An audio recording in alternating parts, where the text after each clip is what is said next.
नमस्कार, मैं हूं आपके साथ सृष्टि श्रीवास्तव। कांग्रेस सांसद प्रियंका गांधी लगातार सबको हैरान कर रही है। अब देखिए ना, गृह मंत्री अमित शाह से मिलकर उन्होंने सबको चौंका दिया है। बीजेपी में हड़कंप मच गया है कि आखिर प्रियंका गांधी ने अमित शाह से क्यों मुलाकात की है, क्या है पूरा माजरा। इधर योगी सरकार की तरफ से प्रियंका को संभल जाने से रोका जाता है और उधर प्रियंका ने अमित शाह से मुलाकात कर ली है। आखिर क्या बात है, चलिए आपको भी बताते हैं पूरी खबर के बारे में। दरअसल मामला है वायनाड को लेकर। वायनाड में भूस्खलन में जिस तरह से लोगों ने अपने घर गंवा दिए, कई लोगों की जान चली गई, वो मुद्दा अब प्रियंका गांधी उठा रही है और चाहती है कि पीड़ितों को इंसाफ मिले या यूं कहे पीड़ितों की सहायता की जाए। जो बेसहारा घूम रहे हैं उन्हें उनकी मदद की जाए, उन्हें घर दिया जाए। इस तरह की मांगे प्रियंका गांधी फिलहाल कर रही है केंद्र सरकार से। और इसी मुद्दे को लेकर गृह मंत्री अमित शाह से मिलने प्रियंका गांधी पहुंची, जहां उन्होंने कहा कि राजनीति से परे अब वायनाड की जनता के लिए उन्हें सोचना चाहिए। प्रियंका ने अमित शाह से बड़ी मांग की है वायनाड के लोगों के लिए। प्रियंका गांधी ने क्या कुछ कहा है, आपको उस बयान के साथ छोड़े जा रहे हैं। मैम, आप गृह मंत्री से मिली हैं, केरल के सारे सांसद थे, क्या मांगे आपने रखी है?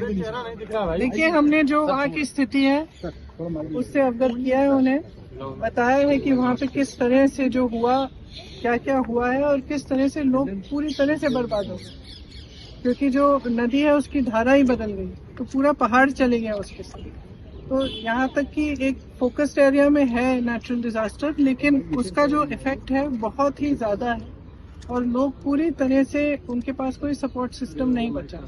लोगों के परिवार, लोगों के घर, उनके बिजनेसेस, पाठशालाएं, जो भी था सब बह गया। तो इस परिस्थिति में अगर केंद्र सरकार कुछ न करे तो लोग क्या उम्मीद रख सकते हैं। तो हमने अपील ये भी की कि राजनीति को परे करके जो मानवता के तहत, मानवता के आधार पर जो हुआ है, वहाँ के लोगों को, वहाँ के बच्चों को मदद की जाए।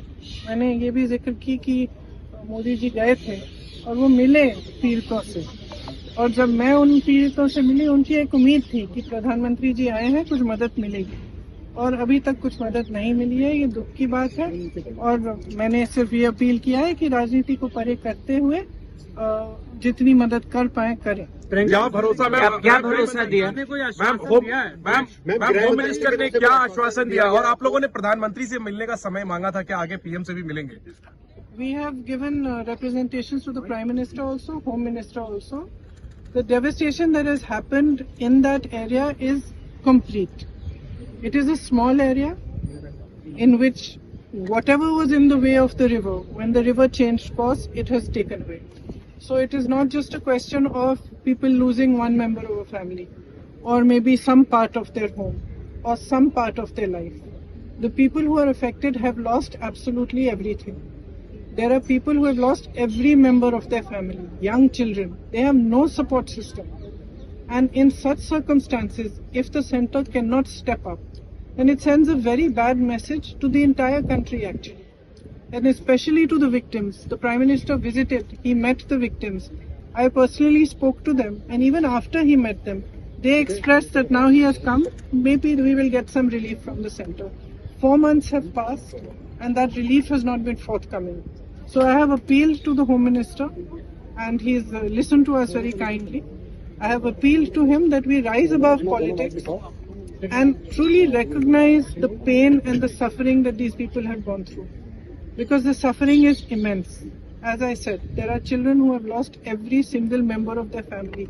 Who can they turn to if they cannot turn to Government of India, if they cannot turn for any help or assistance? Houses have been washed away. Everything has been washed away. So it is just on behalf of all the MPs of Kerala, it was our appeal to them that they should consider this very seriously and be more forthcoming with the relief so that these people can rebuild their lives. Ma'am, home minister ने क्या आप लोगों को कहा और कल बताया जा रहा है कल शाम तक उन्होंने कहा कि कुछ डिटेल्स देंगे, क्या उन्होंने कहा है कि जो किया गया है और जो हो सकता है, उन दोनों चीजों की डिटेल हमें कल शाम तक दे देंगे। तो हमने ये इच्छा व्यक्त की कि जितना भी हो सके वो कर पाए वो करें, क्योंकि स्थिति वहाँ पे काफी खराब है।